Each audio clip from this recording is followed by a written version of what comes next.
And for our next coaster analysis, we have Railblazer. This is going to California's Great America next year. This is one of the RMC Raptor coasters coming to America next year.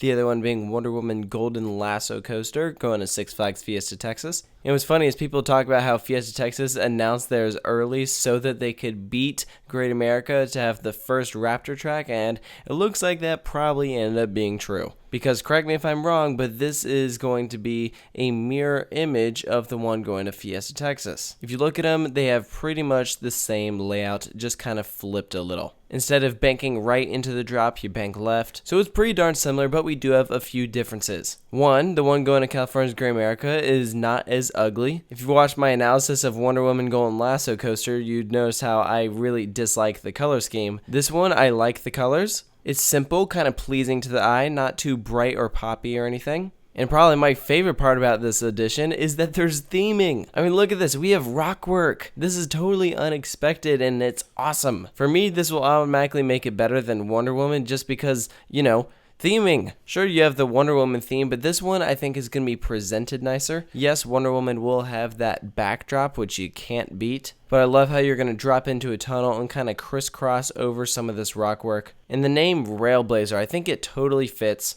I think it's a good name. I think it's memorable and it's cool because it's, a single rail, so it fits. And it's not too complicated or anything. Everyone's going to know how to pronounce it. It's not themed to anything specific, but they do kind of look like they're giving it almost a Wild West sort of theme. But I think in general, the whole area is going to look very good. If you look at some of these overviews, man, that area is really going to be a lot nicer now. Because it's just been sitting there ever since they removed their inverted boomerang. So that plot of land has just been sitting there begging for something. And we all know how California's Great America is going to be getting a lot of investment soon. And this is kind of that first step in the right direction. We got a new vortex, now we're getting a new coaster. Before you know it, they'll be getting that hyper. But this is a very good step for where California's Great America is going. I like the direction that they're headed in. But quickly kind of going over the stats. If you saw the Wonder Woman review, then I really kind of delve into the layout, so I didn't want to focus too much on that in this analysis because I really covered that in Wonder Woman's. But just to kind of quickly go over this, we have a height of 106 feet, 3 inversions. There's a dive loop, cutback, and corkscrew. If you notice, the cutback can also be featured over at Twisted Timbers. At King's Dominion, that's the first hybrid to have it, but both Raptor tracks have a cutback.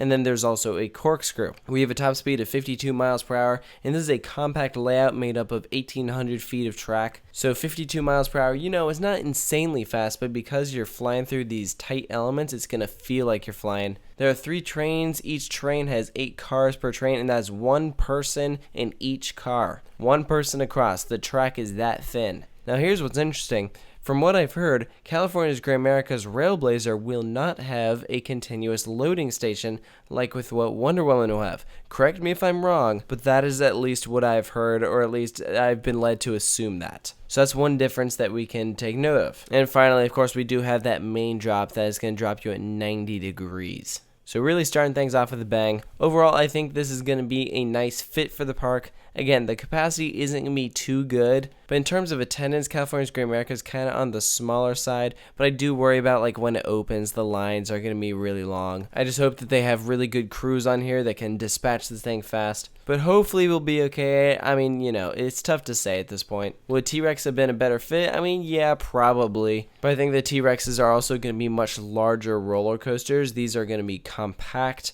And it's something different, there's nothing else like this. You'll have Wonder Woman in Texas, we'll have a Raptor now on the West Coast, now all we need is a Raptor on the East Coast. So that is going to be my analysis of Railblazer coming to California's Great America next year. Let me know about what you think of it. Again, if you missed my Wonder Woman Golden Lasso coaster review, you can check that out on my channel, and you can check out all of those other analyses that I did for the other Cedar Fair roller coasters coming next year in 2018. So check those out, and of course you can stay tuned for more, and I'll catch you guys later.